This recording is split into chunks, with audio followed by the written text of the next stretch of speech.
Greetings and salutations, YouTubers. This is ZillaFan85, back today doing my newest video, another figure review, as usual.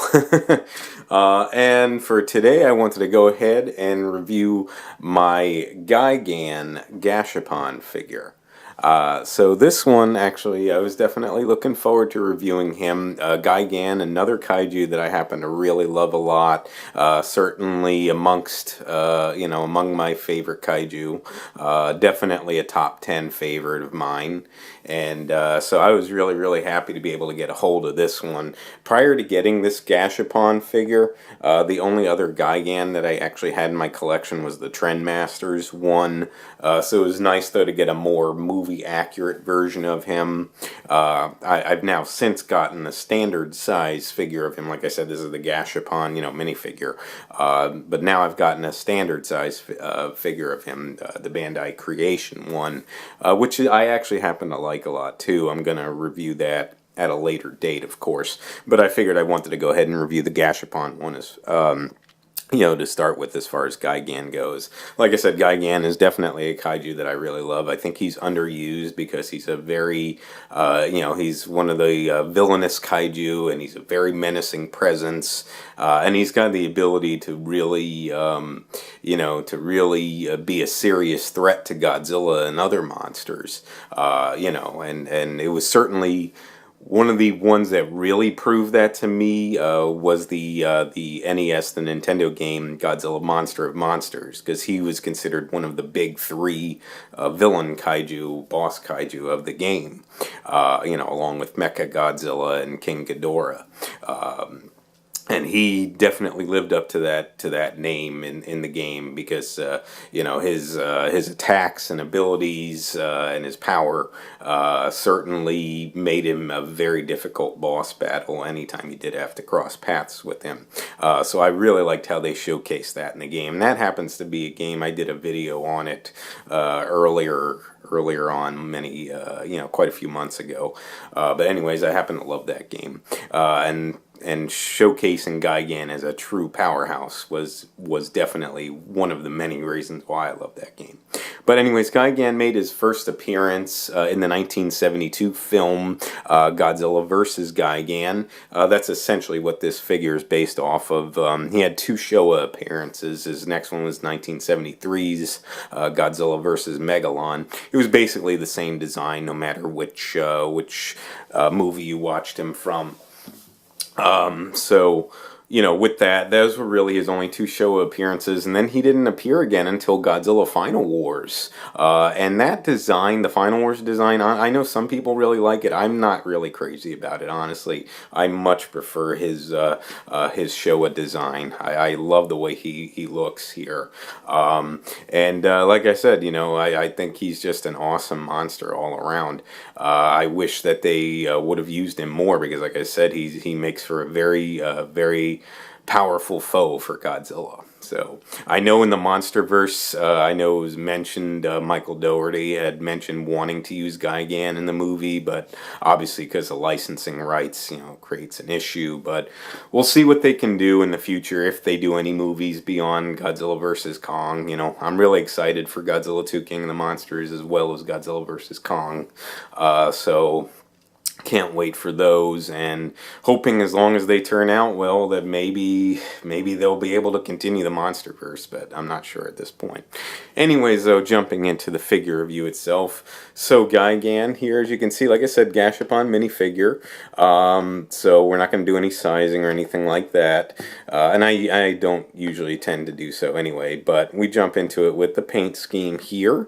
So as you can see, his main color, and it's pretty well indicative of how he looked in the film. He's got this sort of greenish, like tealish color on these parts of his body. He's basically, I guess they kind of consider him like a sort of like space, like cybernetic space chicken or something kind of kooky like that.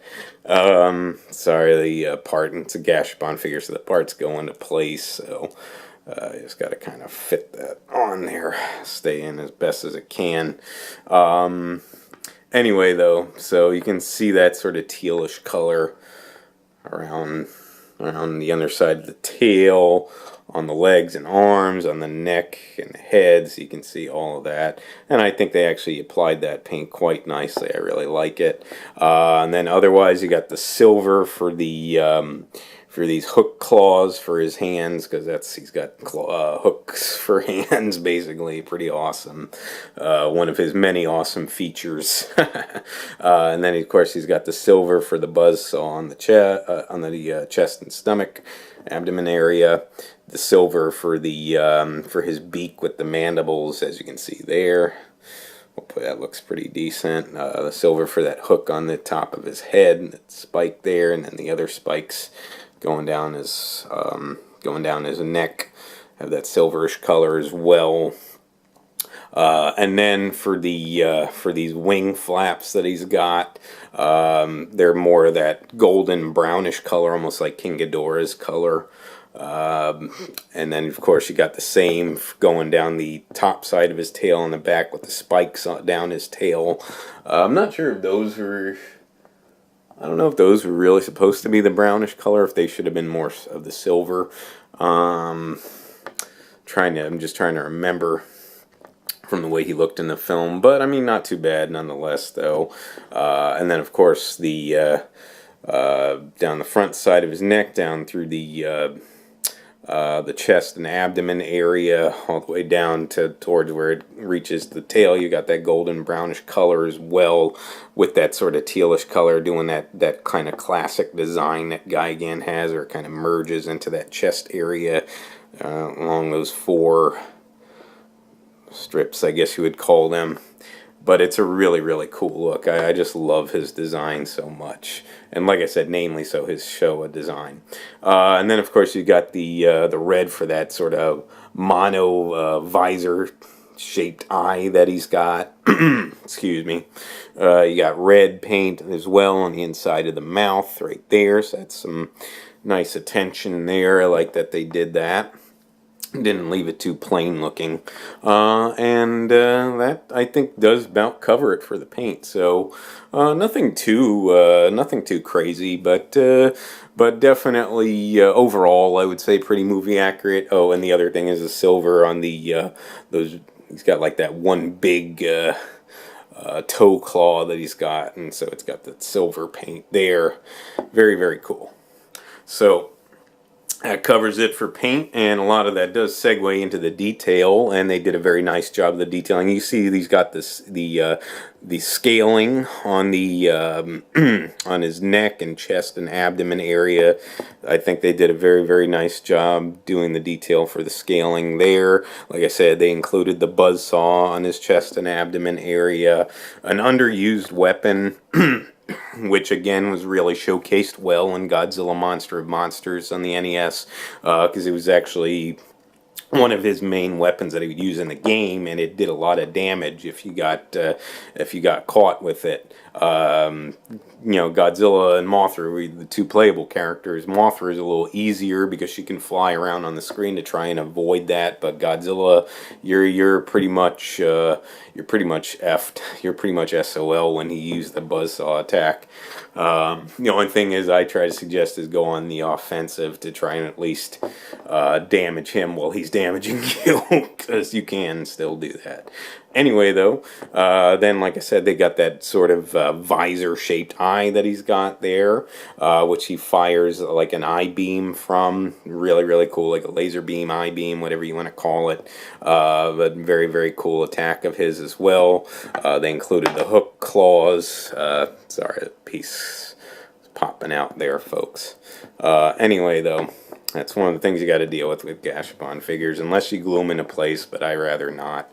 Anyway, so like I said, the hook claws for the hands, and then you got that one big toe claw on each foot there. Very, very nice. Got the tail with the spikes on it, and of course then you got that with that golden brown color, and you still got the scaling going down the top of the tail, and then you got the segmentations.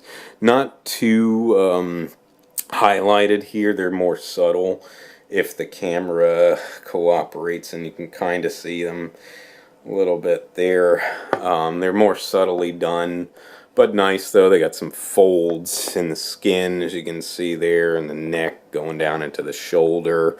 That was some nice attention to detail. Like I said, the spikes on the head and that big hook spike on top of his head, as well as the mandibles and whatnot. And you can pretty much see that red tongue in his mouth, so that was what the red color was for, so they added that extra little detail.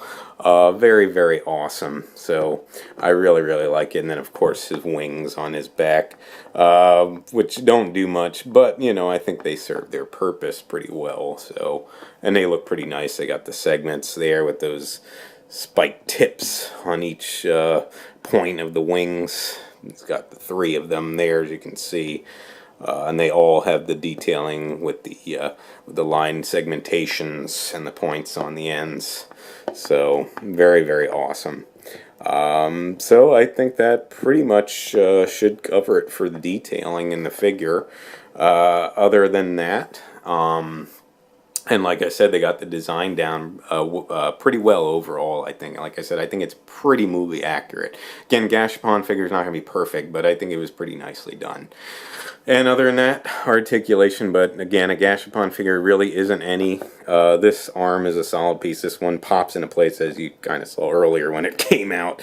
If you want to move it, I wouldn't really recommend it because it immediately starts coming out. The head you can kind of rotate, but again, as you do, you can see it doesn't really stay on the greatest. Really, that's about it. So I don't really recommend trying to pose him, you know, with any trying to do any sort of articulating with the figure. Gashapon figures, again, for the most part, really just meant for display. So. But that should pretty much about cover it. I think this is a really, really awesome Gashapon version of Gigan. You know, the Showa Gigan once again, which to me is the version of him that I really love. But anyway, though, these are pretty common. You can get them online on eBay and whatnot. That's where I got mine. They're you know, pretty cheap. Again, I would probably say within the neighborhood of $10 to $20, kind of like you know, when I reviewed my my Showa Mecha Godzilla last week. You know, that Gashapon figure. So this one's pretty much in that same range. So that's the pretty, you know, common affordable price range for the Gashapon figures.